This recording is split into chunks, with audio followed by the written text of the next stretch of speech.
Imagine building a company from the ground up, scaling it to success, then stepping back, only to realize you're far from done. Some entrepreneurs chase success once, but others make it a habit. Today's guest is one of those rare minds who doesn't just build businesses, he transforms them. From startups to scale ups to successful exits, he has spent over a decade pushing boundaries in the tech world. He has worked with some of the biggest business leaders, produced high stakes live events, and now, even in semi retirement, he's still shaping the future of businesses and organizations. Welcome to another episode of our Founders Podcast. I'm your host, Ash, and this is a show where I interview proven founders and industry experts who share their stories, strategies, and insights to help you build, launch, and grow your business.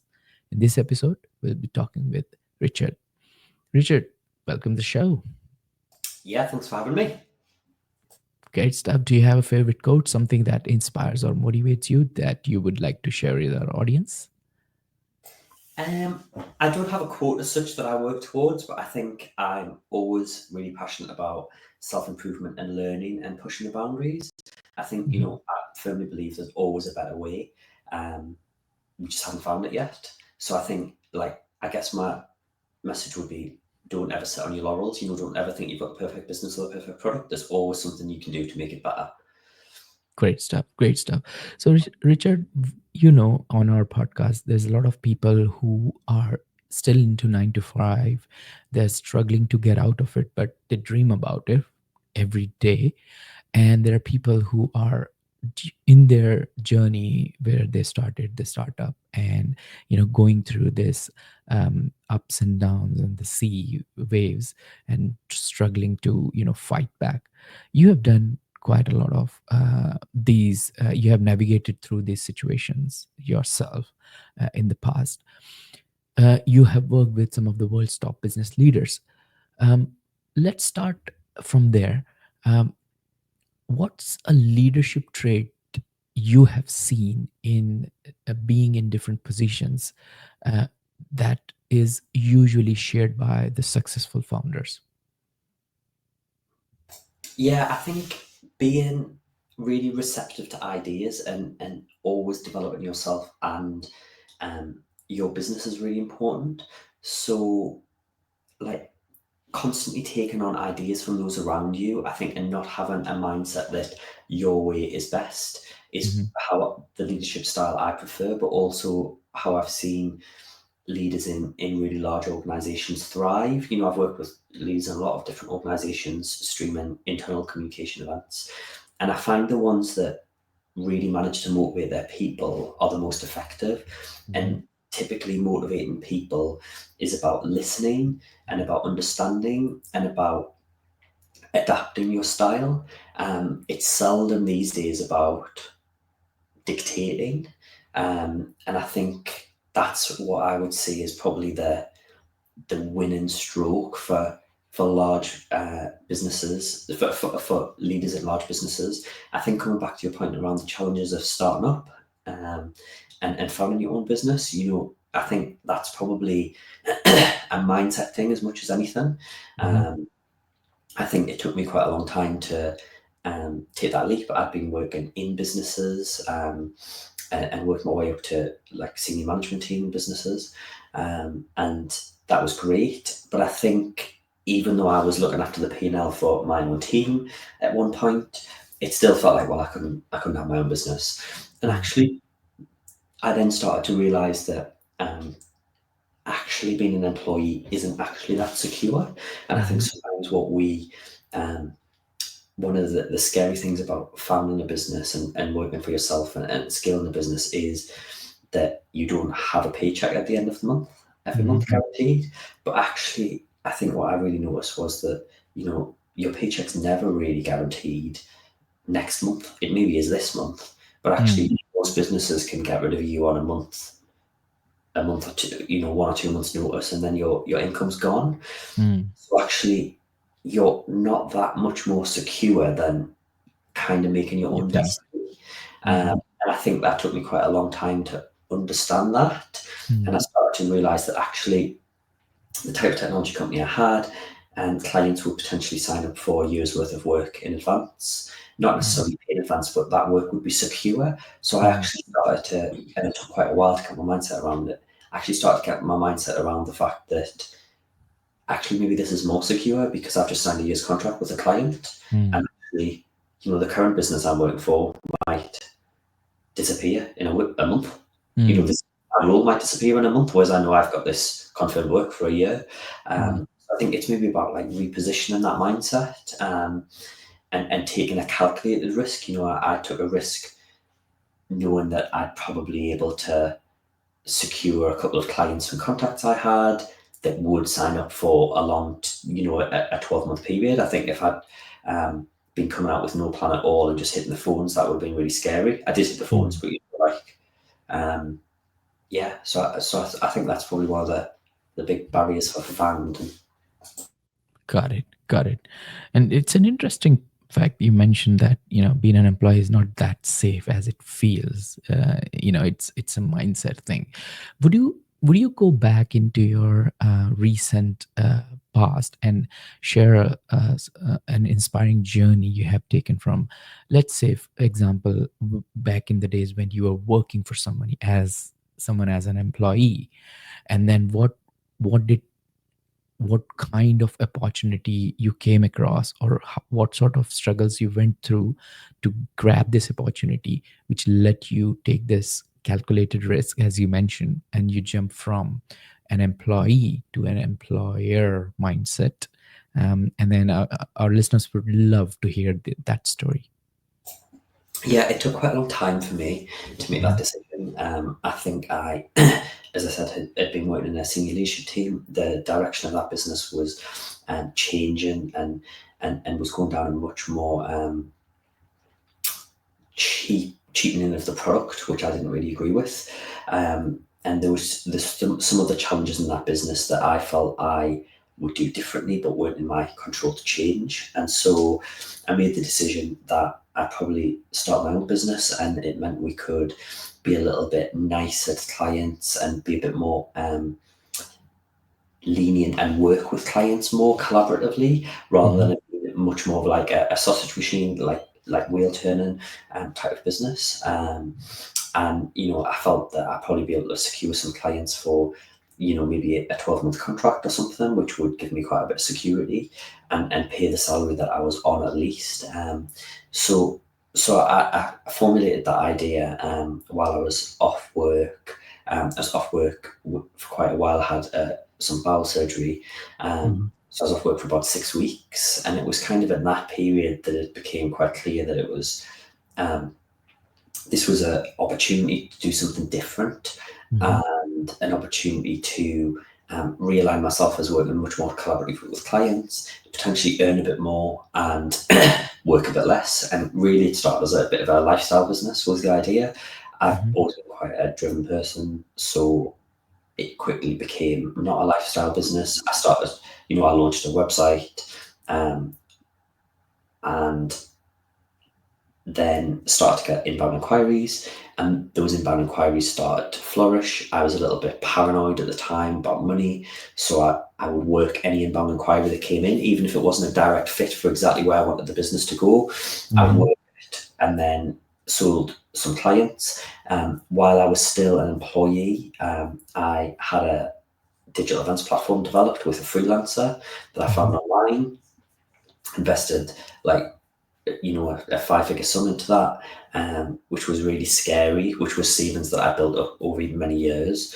And I think actually that was a really good decision, because that is what spearheaded future growth, because actually alongside just going and filming and streaming an event, we had some technology to rely on, and that technology became valuable. And then as I was working these inbounds, I started to further develop that technology. A request would come in from a client, we'd add another feature, etc., etc. That new feature allowed us to get another client, and then it kind of grew and became a technology business. What kind of business was it? Was it a online SaaS platform? Was it a agency business, or? Sorry, a bit of both. It was a digital events technology business. Mm-hmm. So that was started in 2016. It was sold as software as a service, but also with some managed wraparound services as well. So clients could choose either or. The product is almost completely SaaS now. Mm-hmm. But back in 2016, lots of people didn't want to use this sort of product. What was Like the SaaS. USP for the product? What exactly it does? Yeah, the USP was that it was completely brandable and had really advanced features and metrics. So predominantly the reason for producing an online event, I focused the business very much around B2B events. So Mm-hmm. the reason for running an online event is for lead generation or data capture. Um, so the idea was the attendee gets useful content from experts, Mm-hmm. and the business that's paying those experts and producing the event gets maybe leads or data in some way. So having the ability. Was it something about a webinar or? Yeah, exactly. So digital events, webinars, digital conferences, Uh-huh. like it could be anything. So there's loads of terms for the same thing. So Mm-hmm. webinar, webcast, streams, digital conferences, Mm-hmm. virtual expos, virtual events, like they're all mean the same thing. Um, Mm-hmm. so I focused the business very much around the enterprise part of that space. We weren't doing small scale events, we were doing large scale events or high value events with large sponsorship opportunities. Mm-hmm. Um, so brand and the ability for a client to brand that was really key. And Mm-hmm. that kind of stuck us out in the market. Most of the other products at the time, and quite a lot of the products that's still on the market now, all they allow you to do is change the logo and that's it. This Mm-hmm. was like, fonts, logos, colors, the layout of the page. Like it could literally feel like it was within your existing website, which meant Mm-hmm. that audiences didn't feel like they'd left your website. Mm-hmm. They were watching the event and they could navigate back to your website post event, etc. Mm-hmm. So that was a really big draw. Along with we captured a huge amount of data. So like every interaction from an attendee was tracked. If they opened an email, if how long they spent on a page, how long they watched the video on the page. We even had the ability to see whether they were watching with the tab as the frontmost thing in their computer, or if they were Mm-hmm. watching kind of in the background, i.e. with their email sitting doing that. You couldn't say it was emails, but sitting with another tab or another application in the Mm-hmm. foremost of their screen. Usually will be emails. I guess nowadays it might be Teams. So those metrics were really, really valuable because what you can do with them is lead score attendees and work out who was the most valuable attendee for your business, and therefore focus your sales team on contacting those attendees afterwards because they're the ones that's most likely to buy your product, or provide this to a sponsor of an event and say these are the leads that are really interested in your product. So yeah, Got they it. USPs. Got it. And you mentioned in the start that when you had this for I think 6 months of 6 week of off time, you actually invested this money into this project. Was that investor money, or you just did it like your saving? How did that work out? Yeah, exactly. It was savings. Mm-hmm. So I had saved money. I'd always been like relatively cautious with money, so it was savings. It was an investment. The company I founded and scaled didn't ever get any investment at all. It was just bootstrapped from the beginning and was Mm-hmm. cash generative quite quickly. And I just worked really hard to generate cash in that business. I was really conscious I didn't want to take on massive investment because that felt really risky, and I was quite risk averse, and I didn't really have confidence in myself Mm-hmm. around founding the business. So yeah, everything we did, I generated cash. I then invested that in a salesperson, generated more cash, invested that in building a team, in Mm-hmm. buying an office building, etc. So we had a base, and continued to cash flow the business. Yeah. And this is very interesting because we have a lot of founders on our podcast who generate money from the VCs, and then they build the product, and then but you did it in a different way. You first invested your own money, hired a programmer, a developer to build this product for you, and then once the product is building, I'm guessing what were you doing while the developer producing the product for you? Were you already have you already started marketing the product? And you also mentioned that there was a lot of inbound inquiry? What was the strategies you used to generate these inbound inquiries? Yeah, I mean, marketing is absolutely not my forte. I'm more of a product person, technical person, delivery person. Sales and marketing is like not my bag. It's the part of the business that makes me feel really anxious, and I don't really want to be any part of. But while the product was getting built, that took about 3 or 4 months. Mhm. I hadn't actually given up my day job at that point, so I was Mhm. continuing. I then gave up my day job about a month before the product was finished. Mhm. I had restrictions with where I had worked that I couldn't compete for a further 2 months after I'd left. Mhm. So in those 2 months, I kind of worked on the business. Mhm. So I tested the product quite significantly. It was a brand new piece of technology that had been developed. Um, and I tested that really thoroughly and worked with the developer to work out bugs. Mhm. I got the website off the ground, wrote, uh, made it nice, branded it, etc. Mhm. Um, I planned campaigns that I was going to send to people on LinkedIn and via email of contacts I had.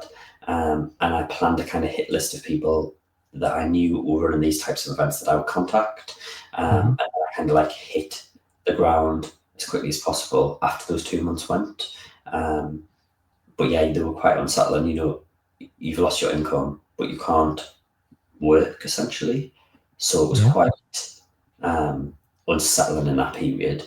But I then did quickly, an old contact actually contacted me, um, and she just wanted something filmed. She didn't even want it streamed, she just wanted it filmed. It Mhm. was a really large corporate, and that wasn't really what I wanted to do. I wanted to be doing stuff that was live online, Mhm. like an event. But I took it because I was like, okay, well, need anything. Yeah. And that then led to other things with that company, etc. And it gave me a really good client logo to use. So yeah, and I think that this kind of the point around investment versus not investment. Like I just bootstrapped it and cash generated relatively quickly, Mm. um, and I think that was useful. Do you know what I mean? To get going. Yeah. Yeah. Yeah. So you while the product was building, you Can we were just pause for 1 second because this light's just fell over no problem. and it's making me look. Okay, so you just mentioned that when the product was ready, you started sending uh, essentially outbound messages on LinkedIn to the people you thought that they will be a good customer for you. That I don't believe you mentioned that it worked out. It wasn't that working that great. But then somebody from your network got in touch with you to do something else, which the product doesn't actually do, but you took it because you wanted something to work upon at that point of time.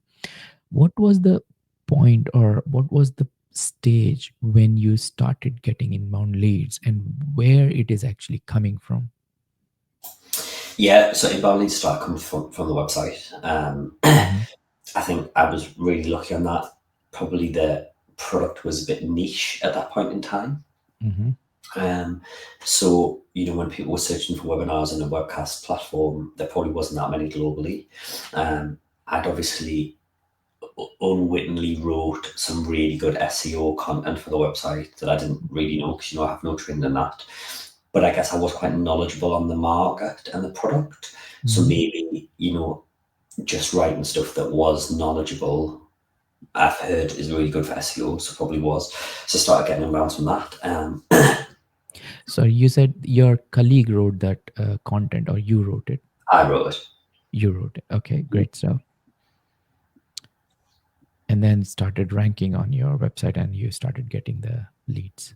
Yeah, not loads of leads, Mm-hmm. a couple a month. Do you know what I mean? It wasn't crazy or anything, Mm-hmm. but they were good leads. They were customers running, um, up to 20 webinars a year, publishers, for example. Mm-hmm. Um, and and I worked them hard, and I was really knowledgeable on the product and the industry. Mm-hmm. And, our product was really brandable. And I think a lot of the competitors in the marketplace had a lot of technical problems, and that meant that the customers were looking to move because they'd Mm-hmm. had issues.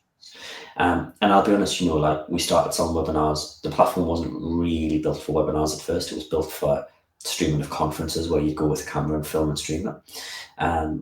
So as soon as we started selling it for webinars, I had to kind of like backfill the presentation part of the platform with some external products, kind of meeting tools, a bit like Zoom. It wasn't Zoom at the time though. To allow presenters to present, which I kind of embedded in a branded page that looked like it was our technology, but it wasn't. Mm-hmm. While we were building something, and then about a year into the business, we kind of built our own presenter console for presenters. Mm-hmm. And I think, but that was because it was bootstrapped as a product. I could have went to a VC and went, I need 100K, I'm going to build everything right now. Mm-hmm. But that It's wasn't basically every necessary. time your customer reached out to you saying, can you do this? Can you do that? You started upgrading or pivoting your product towards where the demand was coming from. Yeah, that. But I also think it's about how you manage customers, because actually, even if some events went wrong, it's about, and the technology went wrong, it's about how you work with a customer, and how honest you are with them. And I think quite a lot of providers and businesses can sometimes bullshit customers and lie to them. And actually, what I tend to find is actually, if you're just really honest with them and say, do you know what? This happened, this happened, this happened. It can be as technical as you like. Ultimately, you're not really bothered about that. The fundamentals is here, we let you down. And this is what we're going to do to compensate you. Do you know what I mean? And that would usually be for us, we'd offer a free event. So, if customers doing like 20 events a year, we'd say, okay, we'll just add a credit on, or add half a credit on, depending on what the size of the issue was, or where we felt the issue had broken down, and I think sometimes we took those, we took a hit sometimes that even when they weren't always our issues, sometimes it was a bit of presenter error, and maybe our technology wasn't as easy to use as it should have been, which has led to presenters pressing the wrong buttons and caused a bit of an outage in an event, for example. We could say, well, it isn't 100% our fault, but we can see how our software has led someone to do this. So, this is what we're going to do. And I think sometimes, it's not always about just providing free events, etc., or free compensation or service credits. It's about how you deal with that, how you engage with them, and just holding your hand up and saying, actually, you know what, like, this wasn't good enough. Like, this just wasn't good enough. Like, I don't need to say anything else to you. I'm not even going to bore you with the technical detail. This isn't good enough, and this is what we're going to do to fix this problem. Yeah. No, that makes sense. And the good thing is that you did all of this bootstrap and didn't raise anything, and that's really, really interesting, because that tells the startup founders nowadays that it's not essentially you need money to build something great. So let's move on to the next part of interview then, Richard. Future of business and tech. You have worked on both live and virtual. What do you see the future of event production going towards? Of event production, did you say? Yeah, like, do you see it going more virtual, going more live? What's your thoughts? I think the hybrid approach is probably going to stay for the long term. I think what we saw after COVID is a lot of people going back just to face. I think that was a natural reaction to 2 years of no events, physical events, really. The event organisers wanted people back face to face. I think what we've seen is that there's space for both. The cost of a digital event is a lot different to a physical event, and the scale of a digital event can be completely different to that of a physical event. I use one example. In COVID, I worked with a really large banking technology company on their flagship event of the year, which I had streamed in previous years. That event usually had about 1,500 to 2,000 attendees there, global attendees. So it was a really large event for a physical event. And, they were flown over from all over the globe. I have no clue what that event cost to produce physically. But what I do know is that the digital event cost probably 2 or 3% of that cost. The cost of, yeah. And had 6,500 people attend. And I think that was quite an eye opener for that organisation, that they could get that level of engagement for the, basically the cost of probably the AV of the big event, not the hotels, not the venue, just probably the AV cost alone. Yeah. And I think that was a real eye opener for them, that they've got essentially like 3 times as many attendees for, what would have been a small cost to their event. But I do think that the online networking, even with breakout rooms, roundtables, chats, etc., is not as good as the in person. However, I do think that event technology allows you to network in a different way online, because you can be matched more with people that are more like yourself or more in the need of the services you have. I always used to say to clients, I could be speaking to someone at the bar at your event with 2,000 people. But what's the chance of the right person of those 2,000 people being at the bar at the same time talking to me? It's literally the epitome of the needle in the haystack. Whereas what you can do online is get the right people together at the right time to have a conversation that you think is going to match both of what they're looking for. And I think that's really hard in a physical event. It doesn't matter what you do networking wise. A lot of networking at physical events is who you happen to be making coffee next to, or getting a drink next to, or getting a canapé next to at that exact moment. It's a really unscientific and non-technical way of doing it, but we've been doing it for hundreds of years. So I think there's room for both. I think, we'll still have events that are just physical, but I think what we've seen with event managers and large scale corporates is that actually you could do a physical event and a digital event in a year, and actually the revenue that you can get from both those events covers running 2 events. Whereas I think in the past it would always have been seen that the digital event comes alongside a physical event, and actually what you can see now is that you can just do a digital event or you can do a hybrid event. So I think both will stay.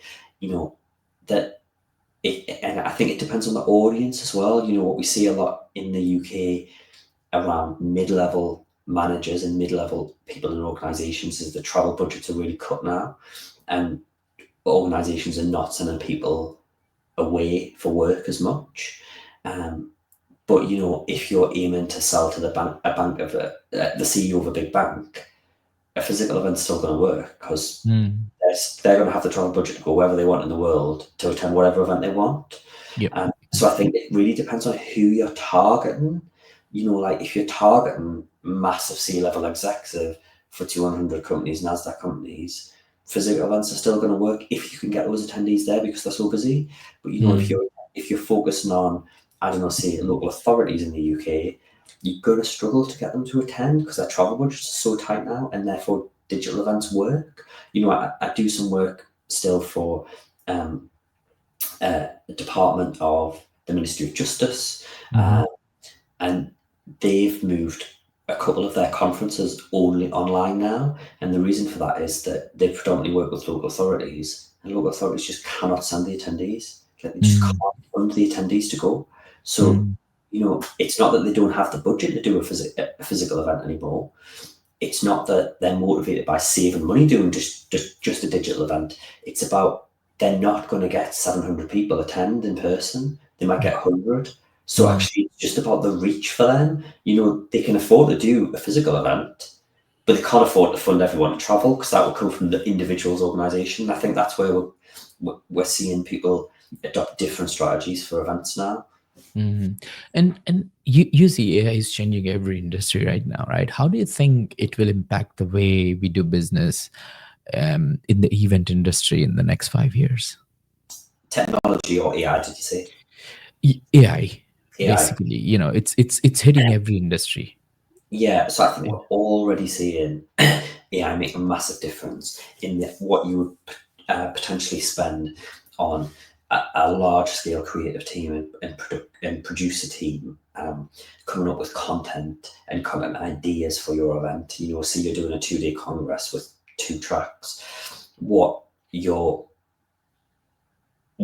traditionally have is basically people sitting brainstorming is cut down significantly now with AI. You can literally type in AI, here's the last 6 reports we wrote. Here's the job titles of the people that are attending our event. Suggest me some content, and Mm. it's going to give you a pretty good idea of what your event should cover. And then it means that the humans can do maybe some of the more interesting stuff around actually formulating some of those into sessions. So I think that, I think we look again at things like creating keynotes for events, and presentations.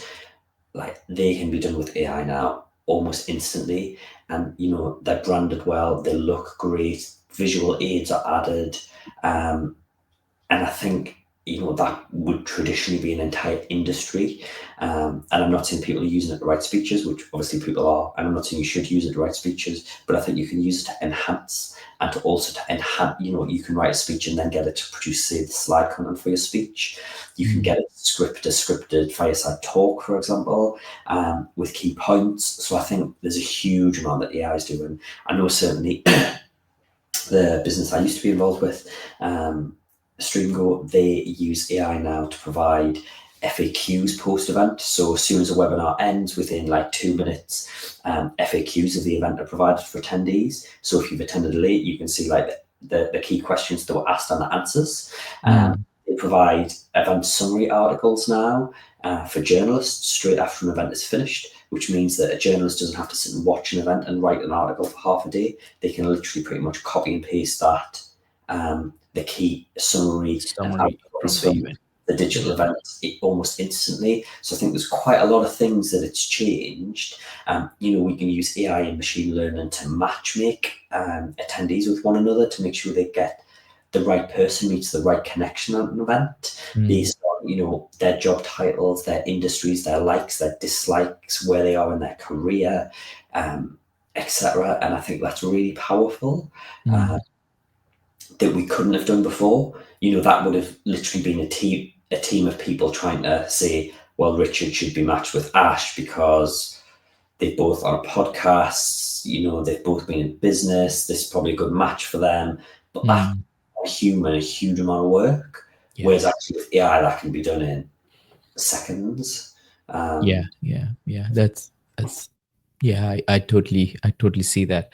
And before we get into our quick fire round, Richard, I think let's do a human reiteration through what we have discussed, because it's very important for our listeners to understand like what we've been discussing till now. So you mentioned that you had to go out of work for around 6 weeks. That actually made you think for a while. Yeah, and then that's when you decided to make a lifestyle change and create a lifestyle business. And then around 2016, you hired a developer to get a software built for you, which is the USP for that was it was completely brandable, white label for people to host events, digital events, online events, things like that. But the strategy you focused on is not just outbound marketing on LinkedIn, but also creating quite a lot SEO optimized content on your website, which in return brought back quite a lot of inbound leads, because at that point of time there was not many competitors online for that particular niche services, and that led you to become one of the providers for the digital events. Whereas you took the advice from your customers or asks from your customers and kept pivoting your product in a way that it brings more value to your customers, and that led you to create one of the most successful ventures of your life, and then you recently exited from that. Is it fair enough summary? Have we left something out? no, I think it's pretty good summary. Be interesting to see if you could use AI to produce that summary in future. Yeah. Potentially, yeah. I like to draw, so that's why I use my iPad for this. But yeah, otherwise, I definitely want to use AI to do that for me. Great stuff. Cool. So let's move on to the lightning round. Then I have a six quick fire questions for you, and you can answer them as quickly as possible. You ready? Great. What are the top three strategies to generate leads in 2025 for businesses like events or anything related to events? For events-based businesses, I would Mhm. say network. I would say like really try and exploit your network. I would Mm. say try and think differently to competitors, and produce content that shows that you are innovative. Because I think, what event managers and companies running events want is innovation and difference. There's the event industry is really saturated. So what you want is things that are different. So I think that's what I would be doing. And I think probably don't be afraid when you're having conversations to challenge people. I think lots of people have been working in events for a long time. Events really well trodden industry, but it doesn't mean it has to be the same. And I think sometimes we fail to understand and think differently. I think we can get in the rut of just doing the same conference that we did last year as the year before, and actually by having a constructive conversation with an event manager around what they need, what works, what doesn't, you can come to a consensus around the best way to do something, and that could be completely different to what's gone before. Mm. But I think that comes from a healthy dose of challenge. Yeah, yeah. Great. And what book would you recommend to our audience and why? Well, going back to your sales strategy, I'm actually going to look for it on Amazon now because I lost my own copy. But I read a book about 3 years ago, and it was called The Challenger Sale, and it links in Mhm. really well with what I just said. It's around how you can create value by challenging people, because I think everybody just thinks that you need to say yes in a sale, etc. But actually, if all you do is demo what you do and say yes to every client problem, you're pretty Mm. much doing the same as what everybody else does. What you want to do is to challenge someone, because when you're challenging someone constructively and professionally, you should be igniting parts of their brain that makes them go, oh wow, I didn't know this. By working with this agency or this person, they're going to enhance what I do. They're Mm. not just going to do what I tell them to do. They're going to ask me intelligent questions and enhance what I do. And this is what I always used to say when I had a team. We would run a large scale event virtually every day or multiple in a day Mm. digitally. A client might run 2 digital events a year. We're learning at a much faster speed than them. So just because they ask for something to be done one way, that they're potentially asking it for it to be done that way because that's the only way they know, not because it's the best way. So Mm. actually, by challenging them and saying, well, you do this. Have you thought about doing this? You could do this. How about we do this? It solves the problem quicker and better, and it's easier, and it's better experience for your attendees, it's better for your sponsors. Actually, you can add something to that relationship. And I think if you're doing that in the sales process, you should have a more successful conversation. And this book is all about that. And I personally found it really useful. I kind of adopt that challenging mentality, which I didn't realize myself. But I think it adds something to customers. Got it. Great. What one attribute or characteristic in your mind of a successful founder?